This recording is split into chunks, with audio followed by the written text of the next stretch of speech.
আসসালামু আলাইকুম এভরিওয়ান। আজ আমি আপনাদের সঙ্গে জিপসামের প্রোডাক্ট ডিমোল্ডিং এর ভিডিও নিয়ে চলে আসলাম। আসলে জিপসামের প্রোডাক্টগুলো ডিমোল্ড করা খুবই কষ্টকর, তাই ভিডিওটা অনেক লং হয়ে গেছে, তাই আমি ভিডিওটাকে ফাস্ট করে দিলাম।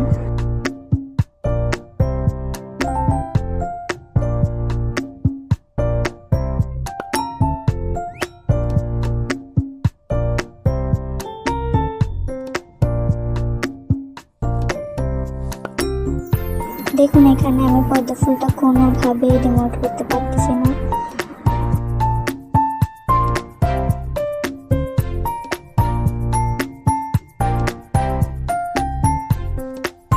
তো এটা এখন সাইডে দিয়ে থাক, এটা পরে ডিমোল্ড করা যাবে। এখন আমি শামুকটা ডিমোল্ড করতেছি। দেখুন কতটা সুন্দর। এখানে কিছু জিপসাম বেঁচে গেছে, তাই আমি ছোট ছোট কিছু ফ্লাওয়ার মেক করে নিলাম। এখানে আমি একটা কাঠগোলাপ রেডি করছি, এটাকে আমি কালার করে আপনাদের সামনে দেখাবো। এখানে আমি একটা জুয়েলারি বক্স ডিমোল্ড করতেছি।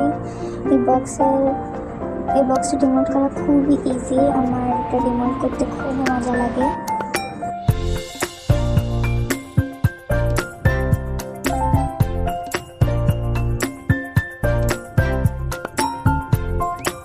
এখানে দেখুন, জুয়েলারি বক্সের ঢাকনা ডিমোল্ড করতে যাই সবসময় ভেঙে যায়।